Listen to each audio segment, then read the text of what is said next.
On 17 April 2025, the Workers' Party formally launched its General Election 2025 manifesto and introduced 4 new potential candidates at a press conference. They are Abdul Muhaimin Abdul Malik, Kenneth Tiong, Eileen Chong Pei Shan, and Siti Alia Binte Abdul Rahim Mattar. All 4 are expected to be fielded in GE2025, with Muhaimin and Tiong confirmed for Sengkang GRC and Aljunied GRC, respectively. According to Lim, Tiong has been with the party since 2023, volunteering actively and contributing to WP's policy team. A former head quant developer at Brahman Capital, he is now director of a tech startup, SenseMake AI. Speaking at the press conference, Tiong said, "Many people may feel the need to go abroad to align their careers and lives with the global technological revolution." He added, "I feel I have to step up and make Singapore a place to build the future through homegrown innovation. Building that future requires both cutting-edge ideas and a workforce that feels secure and valued enough to embrace change," he said. Abdul Muhaimin, who will be a first-time father soon, drew on his personal experiences during his introduction, emphasizing economic struggles faced by everyday Singaporeans. "I know what it is like to worry about issues such as housing loans, daily expenses, and whether there are sufficient retirement funds," he said. He explained that these were also concerns raised by residents he has met while on the ground. "That's why I'm stepping up to speak up for them, to highlight their struggles and concerns and be their voice," said Muhaimin. "I want to build a future that works for people like us, one that works for Singapore."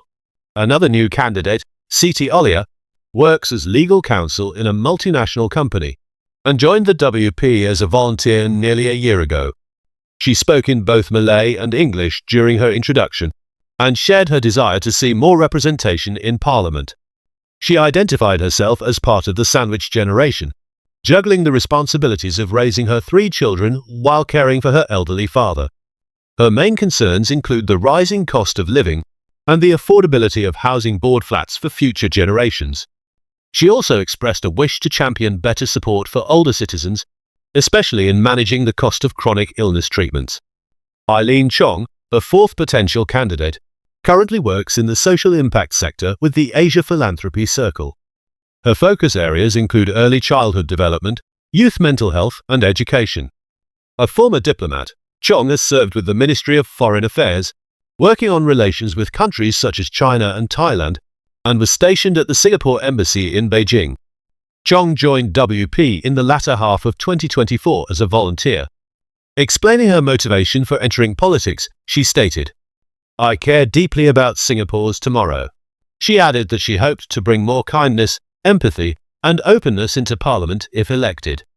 Despite introducing new talent and launching a wide-ranging manifesto, the WP acknowledged the uphill battle ahead in the upcoming election.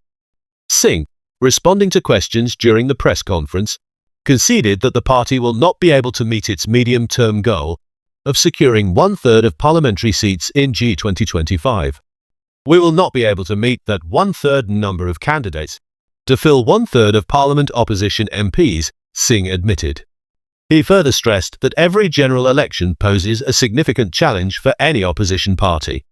He addressed what he described as the mistaken perception that constituencies like Aljunied GRC are done deals for the WP. Citing the narrow margin of victory in 2015, Singh emphasized the importance of every vote. "There are no done deals. Every vote is important to us," he stated. He called on Singaporeans who support a more balanced political landscape to reflect that belief at the ballot box. On the topic of candidate quality, Singh rejected the notion that WP was focusing on attracting only elite candidates. He praised the courage and initiative shown by all new candidates, stating that what unites them is not their backgrounds, but their willingness to step forward.